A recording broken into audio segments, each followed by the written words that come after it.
Pemirsa, wacana pelibatan Babinsa dalam pengawasan kepatuhan wajib pajak terus menuai perdebatan dari beragam kalangan. Setara Institut menilai langkah tersebut berpotensi menggeser batas peran aparat militer ke ranah sipil serta dinilai tidak menjadi solusi untuk meningkatkan kepatuhan pajak. Lantas apa dasar penilaian tersebut dan bagaimana alternatif yang ditawarkan? Segera kami akan membahasnya bersama dengan Ketua Dewan Nasional Setara Institut, Hendardi. Terima kasih Pak Hendardi telah bergabung bersama Jawa Post TV. Ya, terima kasih. Selamat malam ya. Terima kasih, langsung saja. Ini Setara Institut menilai pelibatan Babinsa dalam mengawasi kepatuhan pajak sebagai bentuk militerisasi urusan sipil. Apa dasar penilaian tersebut? Silahkan.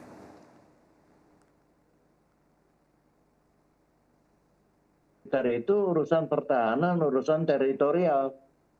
Ya, urusan pajak itu urusannya Direktorat Jenderal Pajak beserta instrumen administrasi dan perangkat penegakan hukumnya, bukan urusannya militer. Jadi kalau militer kemudian ikut-ikutan di dalam untuk mengurusi pajak rakyat, ya saya kira itu tidak ada kesan lain selain itu untuk menakut-nakuti, ya, dan itu tidak dibenarkan menurut saya ya.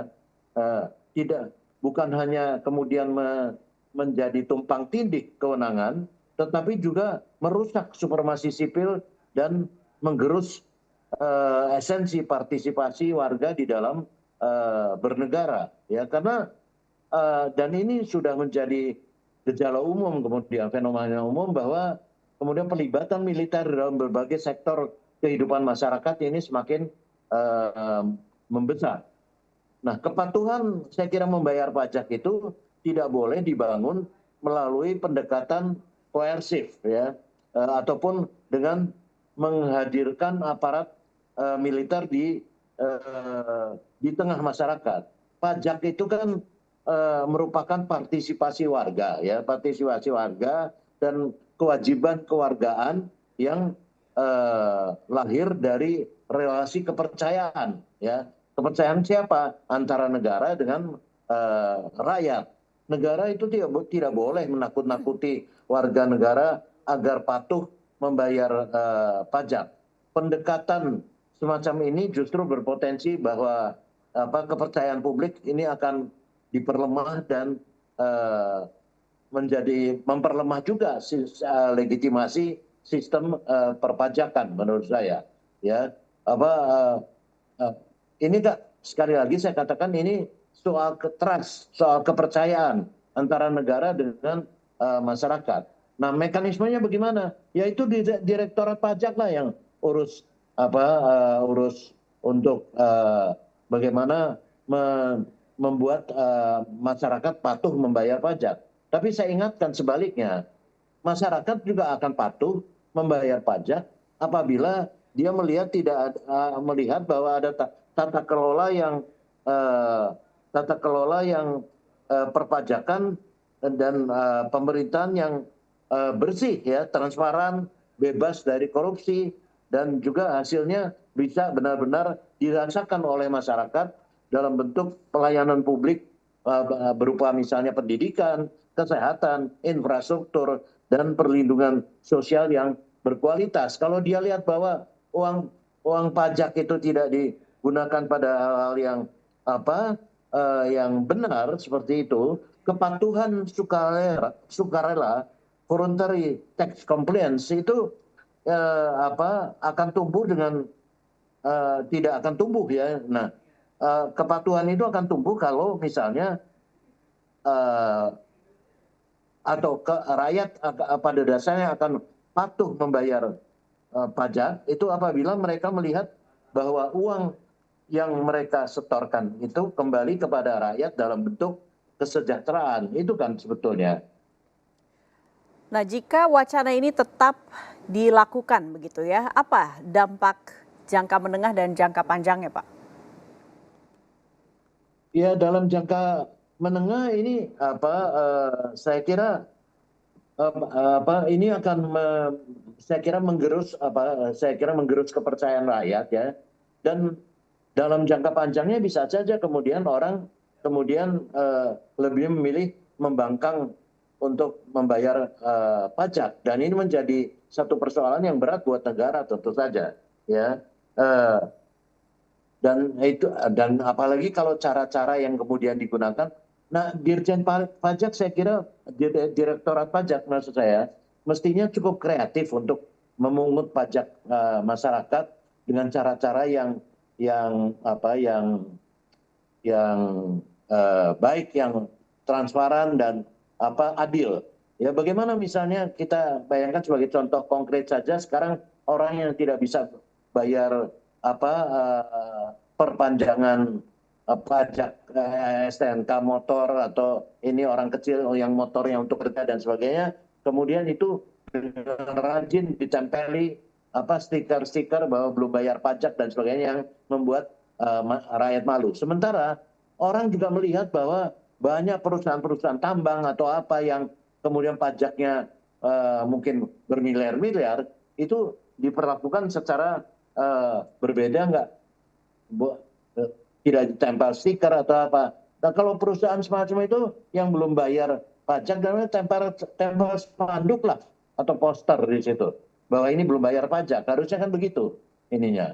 Ya, dan saya kira ini jangan kemudian itu hanya dipertontonkan untuk masyarakat kecil. Tapi pendeknya saya ingin mengatakan bahwa cara-cara menakut-nakuti rakyat itu tidak akan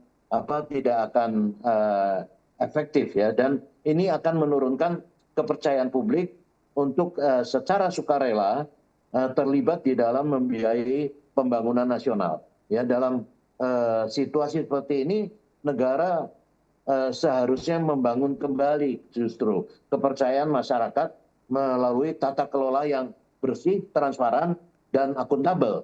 Ya, bukan malah justru menghadirkan aparat militer di dalam urusan perpajakan. Itu keliru saya kira, dan fatal itu. Ya, pelibatan TNI di dalam pengawasan pajak ini justru akan memperdalam percayaan publik. Nah, pesan yang disampaikan kepada warga negara itu melalui militerisasi pengawasan kepatuhan pajak, ini justru menurut saya akan kontraproduktif, ya.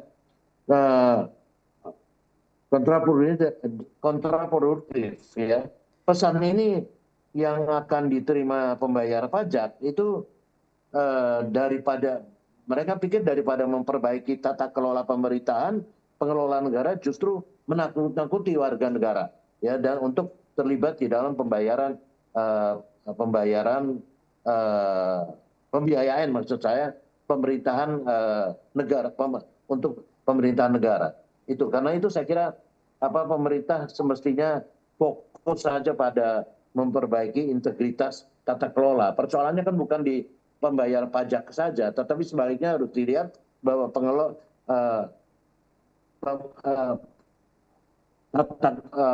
pemerintah ini tidak memperbaiki tata kelola perilaku pejabat atau penyelenggara negara serta memberantas korupsi itu dan memerangi penyalahgunaan jabatan, itu bukan dengan itu yang harus dilakukan, bukan dengan malah menakut-nakuti rakyat dengan pendekatan keamanan. Ya, setiap usaha saya kira negara untuk menakut-nakuti rakyat ini di dalam membayar pajak itu merupakan langkah yang sangat tidak tepat, ya, dan yang dibutuhkan saat ini memulihkan kepercayaan pada saat ini, kepercayaan rakyat, ya.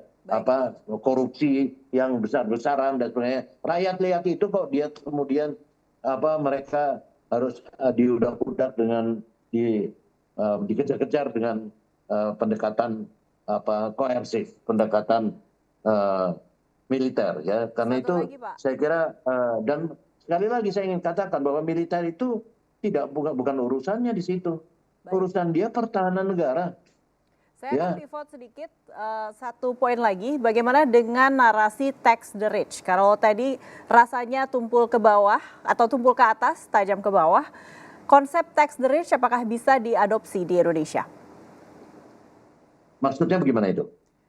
Jadi bagaimana memastikan perusahaan-perusahaan atau konglomerasi ini juga patuh pajak tanpa terus menekan kelas menengah ke bawah?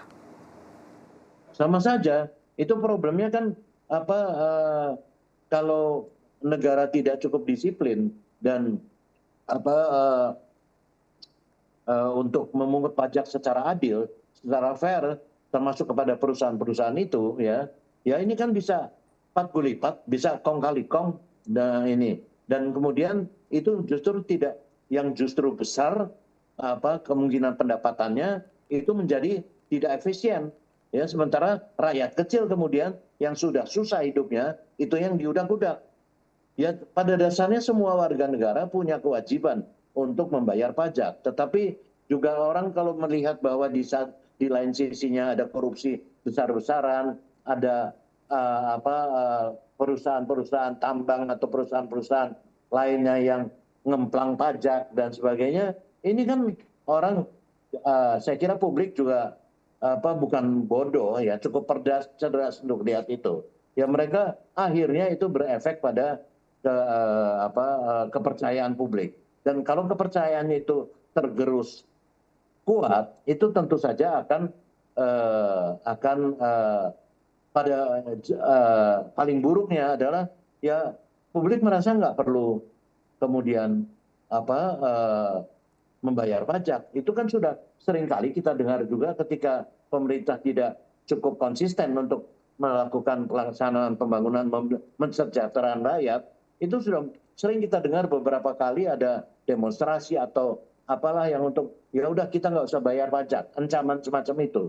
Itu bukan sesuatu ancaman yang ngomong kosong, itu bisa saja terjadi jika negara tidak membenahi tata kelola pemerintahan, korupsi yang besar-besaran, ya aparat yang aparat negara semacam itu kalau tidak dibenahi ya itu akan berakibat semacam itu. Baik, terima kasih insight-nya Ketua Dewan Nasional Setara Institut, Bapak Endardi. Terima kasih dan sampai Ya, jumpa. terima kasih. Selamat malam.